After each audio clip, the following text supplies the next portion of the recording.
Oh yeah.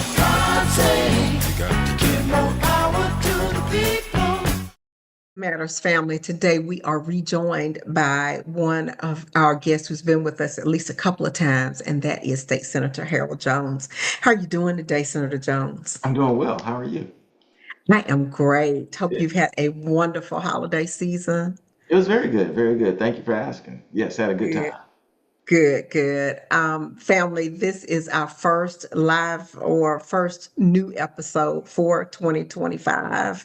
And I thought it was very appropriate that we bring Senator Jones in because our Georgia legislature is about to get started. So I wanted to have him here to talk some about his new role as minority leader in the Senate, as well as some of the legislation that we might expect to see coming from our state legislature this year. So Absolutely. uh, I picked up the newspaper or caught the news or something a while back, and I saw that you had been selected as minority leader of the Georgia State Senate. Tell me, where does that come from? How does one get selected for that position? So we actually run for it, and so I ran for it. Caucus election. So you have a minority leader, you also have majority leader. So right now the Republicans are in the majority, so they have the majority leader. Democrats are in the minority, so you call that the minority leader. And so you run for it out of your caucus, and so your caucus actually votes for you. And maybe I was the only one that wanted it because I didn't have any opposition, but I was able to get it without any opposition. Cool beans, cool beans. Now, is this the first time that somebody from the Augusta area has been the minority leader? Do you know? As far as being minority leader, yes, but of course we had Charles Walker, who was the majority leader. So when Democrats were in the majority, he was the majority leader. And so, as far as being minority leader, yes, it'd be the first time I think anybody from Augusta has been minority leader since we've been in the minority now in the Senate since I think about 2000, since 2002, really. Yeah. Very good. So you ran for office, you didn't have any opposition. Tell us some of the additional responsibilities. So we know being a state senator has its own set of responsibilities. So what are the additional things that you will take on as minority leader?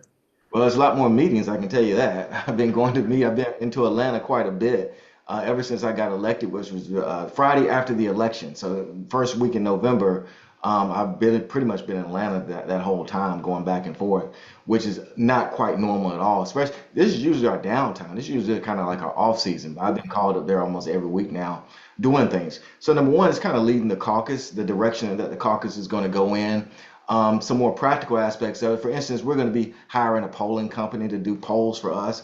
So I have to basically decide who's going to be doing that. We're going to hire a communications company to talk about how we're going to do comms. So I help decide who's going to be doing that. So those are some of the practical aspects of it. But the more, I guess, more macro aspect of it is actually trying to lead the caucus in a direction. And I tell my caucus all the time that the Democratic Party actually goes through the state Senate. And so what we're trying to do is actually focus Democratic values and ideas through our particular body. Because if you really look at it, the fact of the matter is most county commissioners or city council persons, they're actually nonpartisan. And then you have your DAs and solicitors, they're partisan, but they're not really going to get involved in too much political activity. So the only real partisan actors is going to be the state Senate, state House, and then our two US senators. And so in reality, to me, the Democratic Party really rose to the state Senate. So we got to make sure that how the party is kind of structured, the ideas that we're going to be pushing forward comes to our particular body. That's how we have to look at it because everything goes to 2026. 2026 is the game changer. It makes everything. We've got to win that governor's race in 2026. Mhm. As you talk about the extra responsibilities that you have and all the extra meetings that you're going to have to participate in that leadership role, do you get paid anymore to do this? No, I don't get paid anymore to do it. No, not at all. So yeah, it's no more pay. So I wish it was, but there's no more pay. So it's the same pay, which is very little at that, to go to more meetings and have more pressure and have more responsibility. But I asked for it, so I'll take it. Mhm. And the reason that you asked for it, do you really feel like there's some things that can get done under your leadership that maybe previously we've not seen? I think one of the main things is when you look at 26, that's the key. And I think one of the things to actually try to look at it from the standpoint that we're going to focus our issues, we're going to focus our policies to push the state forward as far as democratic values are concerned. I think that's going to be a kind of renewed focus. One of the things we're going to be doing, I've already talked to members, is probably have a leadership team, and also even if you're not on a leadership team, to do it like a traveling road show once session is over, to go to different Democratic Party functions throughout the state, especially in our rural areas. And it doesn't even necessarily have to be Democratic Party; it could be other areas too, whether we're going to churches or whatever. We want to get our ideas out there. We want to show the people who their Democratic Party is, who their leadership in the Senate is, and really be proactive in pushing our ideals forward. So I think that's going to be one of the differences that you might see is us being really proactive in pushing for Democratic policies. Tell me, what's the split now in the state legislature between Republicans and Democrats? It's 33-23, so it's a total of 56, and it's 33-23. 33 Republicans, 23 Democrats. Is that fewer Democrats than there were 2 years ago? No, same. We didn't lose any Same. seats. We're still at 23. We didn't lose any seats. In fact, when I came in, it was only 16 of us. So we've actually gained seats over the years. So I came in 2015. Republicans at that time actually had a supermajority, to where the practical aspects of a supermajority is that if they have like a constitutional amendment, they don't even need our support for that because it's 2/3. But at that point in time, they had 2/3. They could do anything they really wanted to do. Now we're actually at the negotiating table as far as like constitutional amendments and also a couple of other close votes that are taking place now. We have more of a role in those votes. So your trend is really following what we have seen with the two Senate races, where the state is now considered to be more purple. That's correct. It's You've definitely more got purple. a Republican governor, and I think most of those major statewide offices are held by Republicans, but the legislative piece is more purple. So, Yeah, the legislative piece has become more purple. The House believes that they can possibly win the House in 2 years. They've been saying that for a long time, so we'll see. We hope that happens. But the key thing we think is going to be that Democratic race in 2026. I think that's the big one. That's going to be key. And of course, we'll have other statewide races too on the ballot that we would hope to be able to pick up. But to me, the top of that ticket is what's going to bring everybody else on. So whoever at the top of the ticket is going to be key. is there a process as I'm thinking about everything that just happened with the presidential race? And of course, I won't get into that in detail because that's not what we came here to talk about. It was okay for us to touch on a little bit. I think about the issue, everybody is going back to try to figure out why is it that the Democratic Party did not fare better in the presidential race. And one of the things that has been said repeatedly is that Vice President Harris just didn't have sufficient time to put together a viable campaign. And, there's all the debate with what the other side of the debate is, there were other people who may have been more viable candidates, but she was in there. But since the party did not go through a process to select somebody, Democrats didn't perform as well. So, there'll be endless theories. And I know you've heard those two plus a whole lot more. Right. I think where I'm going with this question is, as you think about the governor's race coming up in 2026, do you think the state party would be well advised to try to narrow down their pool of candidates before they get to a bloody Democratic primary We would in hope so, 26? but I doubt that Okay. will happen. So I think we probably gonna have the bloody. We're probably have to contest the primary, quite frankly. But we'll get through that part. I think we'll be fine on that. But kind of to touch on with Vice President Harris in Georgia, for instance, she only lost by 115,000 votes, and so a lot of people kind of internal. I've even tried to talk to my caucus about this. Is that don't internalize necessarily what happened nationally. If she would have won, but yet lost Georgia by 115,000 votes, we would say, well, you know what? That's what a purple state does. That's a swing state. Mhm. She only lost by 115,000. Put it in perspective, in 2016, Hillary Clinton lost by 211,000. I believe Stacey Abrams was about 250,000, where she ran again in 2022. So actually, she didn't do bad at all. She did very well. If you think about the fact that they only have 100 and some odd days to run an election in Georgia, also black woman, 115,000 votes. The problem becomes when you lose the other states, all the swing states, then you start trying to scramble. And what I'm trying to tell people is we don't really need to be scrambling like that because we actually perform pretty well. In fact, four different turnout numbers in four different states, 275,000 votes would have changed the election. Michigan, Wisconsin, Georgia, and Nevada. 275,000 total votes. If you switch those votes up, she actually wins the election in those particular four states. So that's really how close we were. And so a lot of times the national media kind of makes things bigger than what it really is. But when you really delve down to the numbers, the key is only 115,000 votes and really only 275,000 votes separated them. Another thing that people kind of get misconstrued on is the fact that President Trump now won by 2 million votes. That's true. But guess what? Those 2 million votes actually came from one state. You could do the numbers any kind of way you wanted to. But in Mhm. California, Biden got 11 million votes. I think this time she only got 9 million votes. Trump actually stayed at his same numbers. That's where your 2 million vote difference actually came from, was within the state of California. But of course, they're not as inclined to go out because they didn't have Right, any major races. And of course, they already know the Democrat was right, going to win. So that's where that right. comes from. How soon is it on the governor's race? How soon should people start declaring that they're going to run for office? What are you looking for? I bet you'll start. Well, number one, I think Chris Carr's already announced that he's going to be running. But I would Mhm. say most likely you're going to see it as soon as legislative session is over. People will probably start announcing that they're going to run. Could be some people during legislative session, but certainly after the session, probably so the session is going to end basically April 1. I would think from April 1 to like August 1, people will start announcing that they're going to be running because you got to raise a lot of money to be able to run for governor. So you better get ready and be out there and really working it to have a possibility, a chance to win.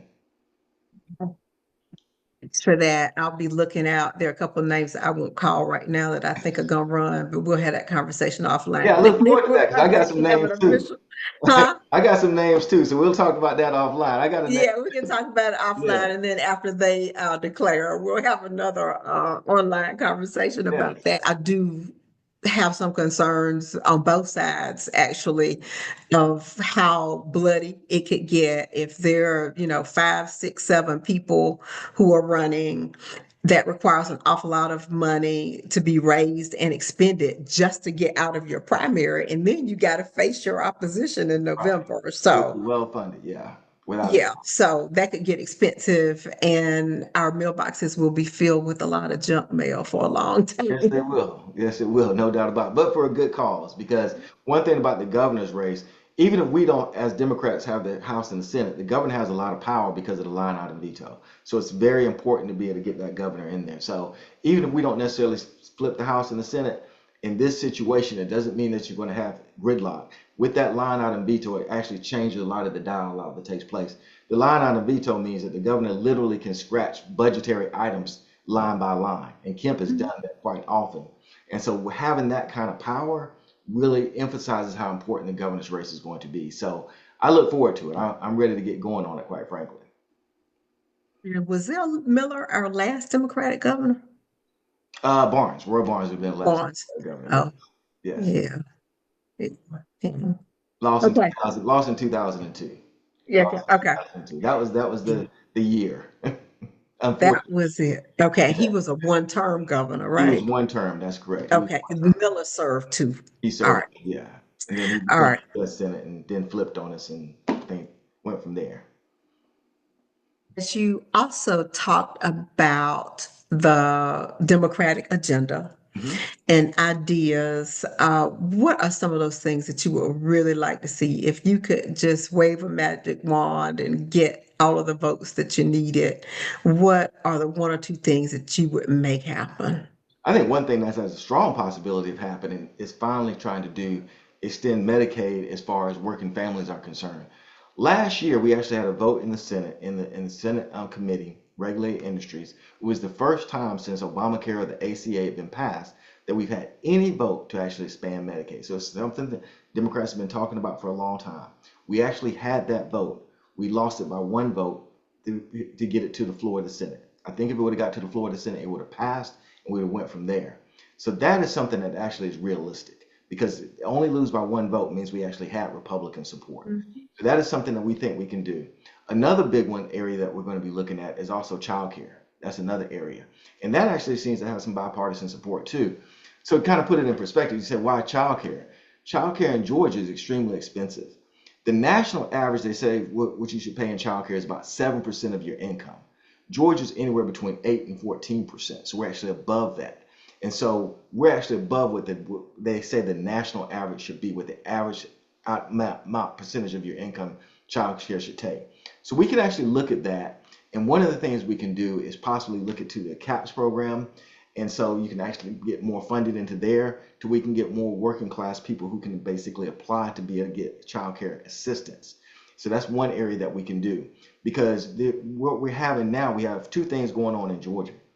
Both involve making critical decisions involving your health care to where persons are actually now being bankrupt because of healthcare costs, and also critical decisions as far as child care is concerned, to where people are having to make decisions about child care and what kind of home they can live in. So these are two critical decisions that Georgians are making every day. And what we want to do by expanding healthcare, number one, we stabilize the healthcare industry. And then also by expanding our child care, we also now can stabilize that too. So those are two big issues. And then the third one is going to be rent stabilization. The Democratic Senate actually did a study committee this year to deal with basically rental costs. And those costs are really skyrocketing in Georgia. And what we would like to see happen is possibly do more rent stabilization to where rent maybe could only go up maybe to the cost of inflation or something of that nature, to where you won't have these astronomical rents that actually literally can put people out of their home and actually cause homelessness. So those are three areas that we're really looking at trying to attack. So healthcare, childcare, and also rent stabilization will be three areas that we'll be looking at doing. And we believe that we actually can get bipartisan support on many of those areas. We'll see. Yeah, I'm glad you brought up childcare. Obviously, my kids are older now, so I don't have to worry about it. But um, was just horrified at how much childcare costs. I remember during the time that I was living in Charlotte, North Carolina, I would read articles in the Charlotte Observer, and there was one woman who had lost her home. She became homeless because of childcare Right. costs. She had a full-time job, was able to qualify to purchase the home, but she couldn't hold on to it. She lived in the home for a couple of years, and having that choice between paying for childcare and paying for her mortgage, the childcare would win because she had to get to her job every day. And she wound up in foreclosure and then, making choices about, well, where am I going to live, and was temporarily homeless for a while. Because, I think childcare for two kids was basically what her mortgage payment was equal to her mortgage payment. It would be very So close to that. That's right. yeah, so I know some people are in the fortunate situation where they have family members, grandmother, auntie, whoever who can keep children, but everybody is not in that situation. And then there are also a number of studies that have shown how valuable quality early childhood education is. That's exactly right. Your child goes into school with advantages if they've come out of a good child care program. So even That's if you can pay for even if you don't have to pay for childcare, you think you won. But then when your child gets to school, he or she could be a little bit further behind that's because right. they haven't had that high quality experience. That's exactly right. Let's kind of actually put that within numbers because I talked about the 8% of income. So what is the actual number? It's about $8,000 for what we're talking about on average, which actually is the average cost of in-state tuition for college in Georgia. So you're basically paying college costs for childcare. So we put it in real numbers. That's a big number. So that is something that we're going to be looking at. And there was actually a study committee this year, a Senate study committee dealing with this particular issue. Be interesting to see exactly what their recommendations were. So I think there can be some movement on that particular issue, and I know there can be some movement on the healthcare issue. So those are two big ones that we're going to play a prominent role in and really make sure that we're pushing. So yes, related to Medicaid, North Carolina got past the party lines a couple of years ago, That's right. and it was one of the best things that their legislature could have done. Right, 100%. Because as I said, it's really healthcare stabilization in the sense that is providing opportunity for doctors actually to receive some income. It's providing opportunities, especially in our rural communities, to make sure they're getting better healthcare. A lot of times we throw out rural in Georgia, and it seems like it's a talking point. But let's understand this: there are 120 rural counties in Georgia, totally of 159, of course. So that means rural counties are Georgia. So 120 of our counties are classified as rural counties. So when we start talking about helping our rural counties, that is something that's very important. We're talking about actually helping Georgia. They're synonymous, quite frankly. A lot of times it seems like we're just kind of throwing out, well, let's help rural. No, rural is Georgia. 120 of our 159 counties are that. But once you start stabilizing those costs, That not only going to help the rural areas, it's going to help all areas. So we look at it as not necessarily just doing Medicaid expansion. We look at it as expanding healthcare for working class people. Okay. A while back, I had the dean of the dental school at MCG, or what was MCG, now separate, at Augusta University. And she said there were 122 counties in Georgia that didn't have a dentist. Yeah, and many also don't even have OBGYNs too, similar numbers too. So and part of that is because of the fact that we do have not expanded, healthcare. When you look at the fact you talked about North Carolina, Indiana has done it, Iowa's done it, Louisiana has done it. I put those states out there because those states are actually more Republican states. So everyone now has decided that they should actually do this. Georgia, only for political reasons, as far as I'm concerned, still has not moved on this. And so we want the governor to basically give up on his pathways, because we have something called what's called pathways. Give up on that and actually do what so many other states. Only 10 states now have not expanded to help working class people get health care. Only 10. And so now we know even Republican states are saying this is the best way to go. And there's no doubt that this is actually the best way to go. And not only Republican states are saying it, as I mentioned before, actually Republican support within the Senate. So we have Republicans within the Senate that are also saying it. And we think this is the best way to go to help all Georgians. Thank you for that. And as you talk about the rural urban divide, um, there have to be some particular difficulties in governing a state and making laws for a state where the populations are so disparate. A couple of months ago, I was at the Georgia City County Managers Fall Conference, and we had a speaker whose name escapes me at the moment, but he has done extensive research on the multiple Georgias that we have. And he pointed out a number of statistics. I've got to go pull up that presentation because I think it's available on our website now. But a number of things that he said struck me. I think most importantly was the fact that, we think of education as the way to improve the human condition, get education, get training so that you're prepared for the workforce. And Georgia, of course, has invested a ton of money in its state universities. And I'm very happy about that because my daughter recently graduated from Georgia State University. But he said there were, a couple of years ago, there were 82 counties that didn't send a single freshman student to Georgia Tech. Wow, that's unbelievable. Yeah, that is unbelievable. And I But was that like, kind of what? shows that divide. It shows that kind of divide. But at the same time, we have the same kind of issues. For instance, I chaired a study on food deserts, food insecurity. And one of the places we went was to Valdosta. They have the exact same issues that Augusta is having on food insecurity. Augusta is having the exact same issue that even Metro Atlanta is having, dealing with food insecurity. Now, how to attack those issues may be a little bit different. How to actually solve them may be different in a rural area or Augusta or Metro Atlanta. But the fact of the matter is, all those areas still have food insecurity issues. Healthcare, all our areas still have healthcare issues. And so therefore, what we have to realize is that how to possibly solve the issue may be a little bit different depending on where you are, but the issues themselves really cut across the board. And I think that's the key thing that we have to realize. And we realize that as Democrats, but I think that's the key thing that we have to realize.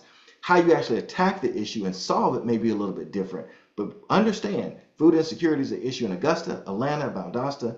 Healthcare insecurity is an issue all over the state also. So we have similar issues and similar problems that exist. How we actually solve those issues may be a little bit different. And that's where, in your role, you're going to have to use some persuasion and influence to help people see Right, that exactly. really are the same issues. 100%. Okay. And by Yeah. doing that, we went to Valdosta, that kind of opened everyone's eyes that, okay, yeah, everyone's dealing with these same issues. And so I remember because of that particular study committee, for some reason it came up about what welfare payments were and what the average payment was of personal welfare.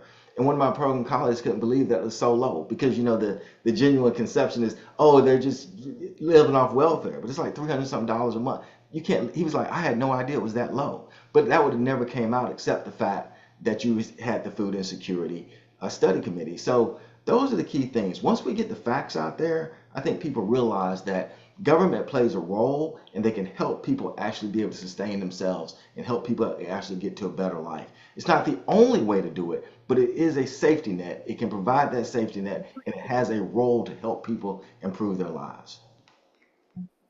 And as you think about some of those issues, I thought about the things that you've talked about: healthcare, childcare, rent stabilization. And as soon as you said rent stabilization, I start thinking about New York City and rent control departments. Do you know what rent stabilization could look like in Georgia, or is that something that's still under discussion? It's still under discussion. As I said, we had a study committee this year through Urban Affairs. One of my Senate colleagues actually did this particular study committee. It was Donzella James through Urban Affairs. So one of the things you could look at is not total rent control, but you could basically say your could only increase maybe at the cost of inflation or something of that nature. So it's not necessarily a hard cap, but you could possibly put that in there. But then you could also could exclude certain rental apartments.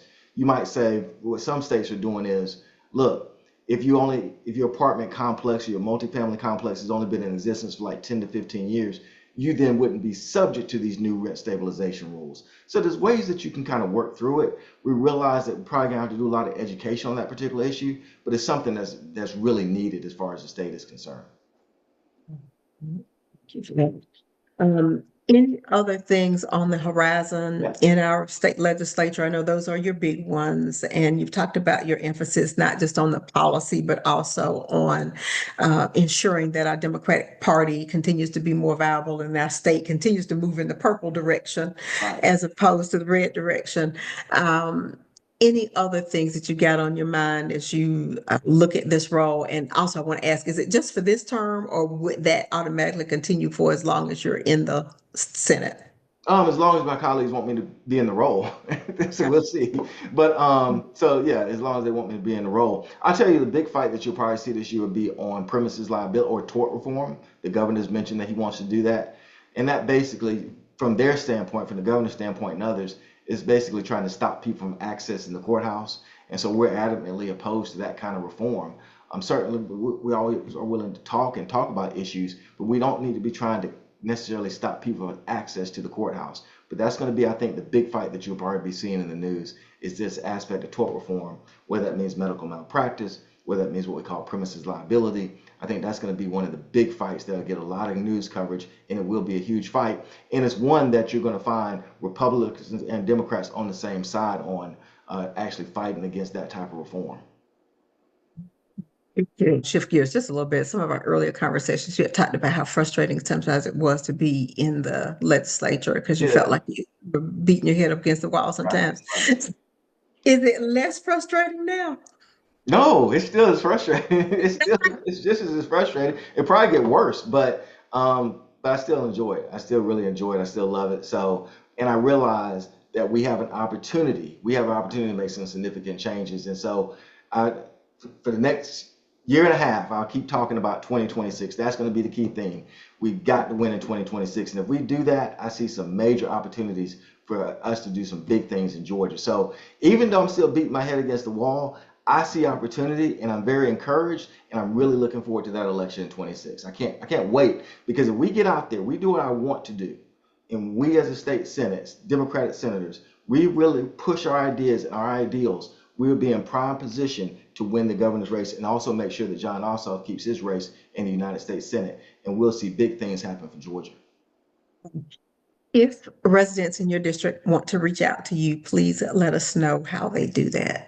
Yeah, so you can reach out to me, Harold Jones Law Office at gmail.com.